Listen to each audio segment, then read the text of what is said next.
Okay जी, तो हम बात कर रहे थे लास्ट वीडियो में कि हमने अपने सारे इंग्रेडिएंट्स को इकट्ठा कर दिया, ठीक है। हमारे पास अमाइनो एसिड, कार्ब्स, फैट्स वगैरह भी पहुंच गए, आयरन भी पहुंच गया और हमारे पास विटामिन B12 भी पहुंच गया। और B12 यहाँ पे जब ब्लड के अंदर पहुंचेगा तो ट्रांसकोबालामाइन के साथ ये बाइंड हो गए ब्लड के अंदर ये जो पड़ा रहेगा। अच्छा, अब क्या होता है कि हमने बॉडी में आयरन तो ले लिया, ठीक है।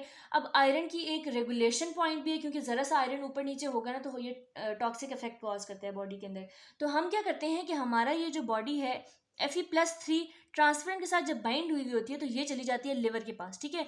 ये ट्रेवल करके कहाँ आ गई? लिवर के पास। अब जब ये लिवर के पास आती है तो यहाँ पे हमारे पास हेप्सिडिन प्रेजेंट होता है, ठीक है। क्या प्रेजेंट होता है? हेप्सिडिन। अब ये Fe+3 जब यहाँ पे आया लिवर के पास तो हेप्सिडिन जो है यहाँ पे इसको रेगुलेट करता है। किस तरह कि यहाँ पे हमारे पास HFE प्रोटीन प्रेजेंट होती है, ठीक है, HFE जीन की प्रोटीन। अब वो क्या करती है? रेगुलेट करती है फेरोपोर्टिन को, ठीक है। जब हमारे पास आयरन बहुत ज़्यादा हो जाएगा, Fe+3 बहुत ज़्यादा हो जाएगा, तो हेप्सिडिन क्या करेगा? हेप्सिडिन मैसेज देगा फेरोपोर्टिन को कि आप अपना गेट बंद कर लें। जब ये गेट बंद हो जाएगा तो पीछे से आयरन आना स्टॉप हो जाएगा, आयरन की रेगुलेशन हो जाएगी, ठीक है।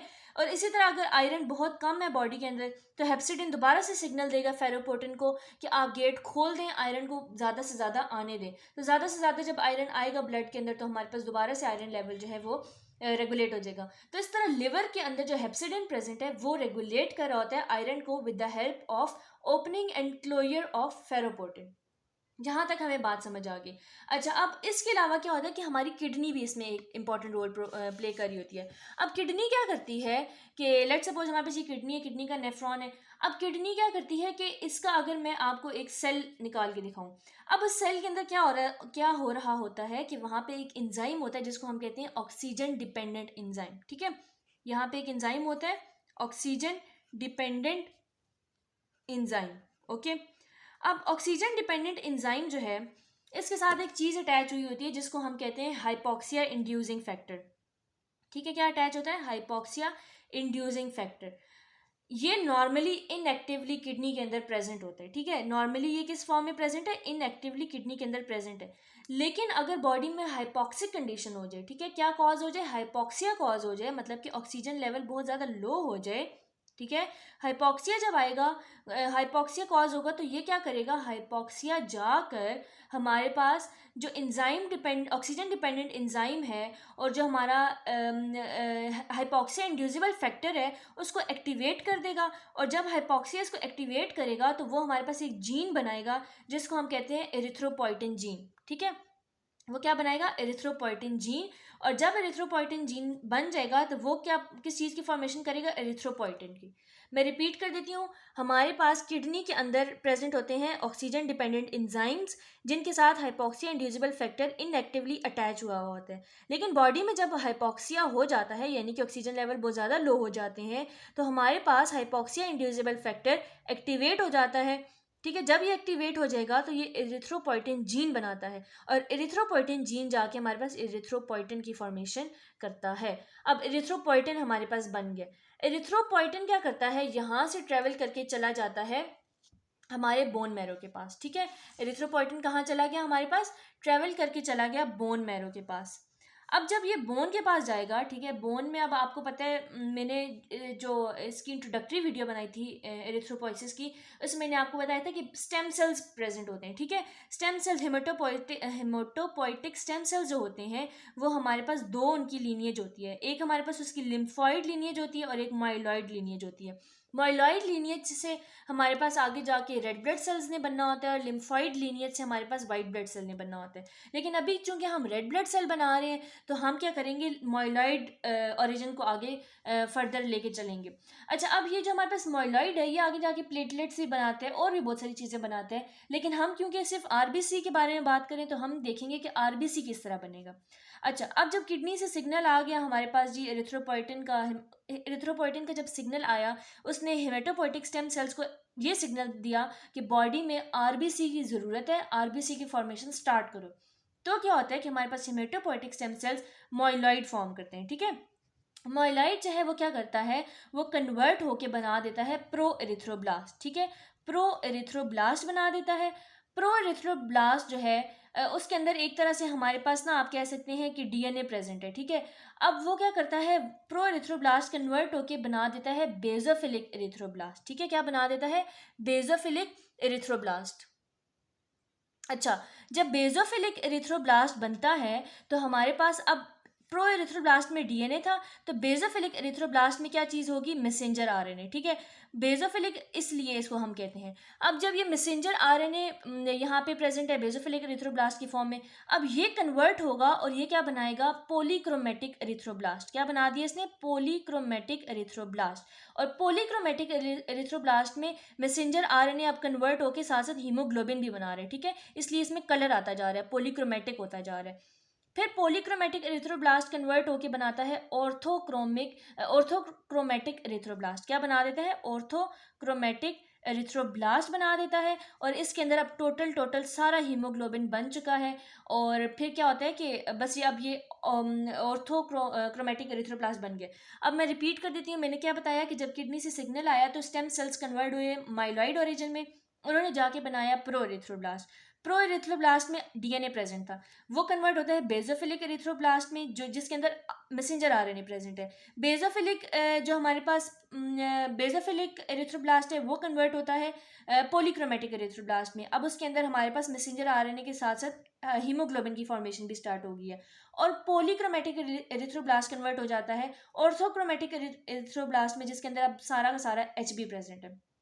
अच्छा, अब ये जो हमारे पास रिएक्शंस हुए थे, इस दौरान में हमें जो चीज़ें हमने इंग्रेडिएंट्स इकट्ठे किए हुए थे, फॉलिक एसिड, B12, आयरन, इसके अलावा अमाइनो एसिड, फैट्स, कार्बोहाइड्रेट, सब कुछ वो यहाँ पे यूज़ हो जाएगा, ठीक है। और अगर हमारी बॉडी में आयरन की कमी है, हमारी बॉडी में फॉलिक एसिड की कमी है या B12 की डेफिशिएंसी है, तो हमारे पास ये प्रोसेसेस नॉर्मली नहीं हो पाते और रेड ब्लड सेल का जो डीएनए है उसकी फॉर्मेशन प्रॉपरली नहीं होती। ओके जी, अब हमारे पास क्या बन गया, हमारे पास ऑर्थोक्रोमेटिक एरिथ्रोब्लास्ट बन गया। अब ये जो ऑर्थोक्रोमेटिक एरिथ्रोब्लास्ट है, ये कुछ चीज़ें निकाल के फेंक देगा, ठीक है। क्या क्या फेंक देगा, न्यूक्लियस फेंक देगा निकाल के बाहर, और माइटोकॉन्ड्रिया फेंक देगा, ठीक है। क्योंकि न्यूक्लियस और माइटोकॉन्ड्रिया आपको पता है आरबीसीज के अंदर नहीं होते, ठीक है। तो ऑर्थोक्रोमेटिक एरिथ्रोब्लास्ट ने क्या किया, न्यूक्लियस और माइटोकॉन्ड्रिया निकाल के दे दिया, और बाकी का जो सारा मटेरियल जो बच गया, जिसको हम रेटिक्यूलोसाइट कहते हैं, वो भेज देगा ब्लड वेसल्स के अंदर, ठीक है। अब रेटिक्यूलोसाइट कहाँ चले गए, ब्लड वेसल के अंदर। और ये 5 दिन तक तो ये रेटिकुलर साइट की फॉर्म में ही रहते हैं, और फिर 5 दिनों बाद ये जो है मिच्योर हो जाते हैं, और ये रेटिकुलर साइट कन्वर्ट होके मिच्योर आरबीसी की जो है फॉर्मेशन कर देते हैं, ठीक है। तो ये था हमारे पास टोटल एरिथ्रोपोइसिस का प्रोसेस, जिसमें हमने डिफरेंट चीज़ें देखी। हमने स्टार्ट किया था प्रोसेस फ्रॉम स्टमक, ठीक है। स्टमक से हमने आयरन लेके आए, फॉलिक एसिड और सब चीज़ें हमने ब्लड के अंदर पहुंचाई।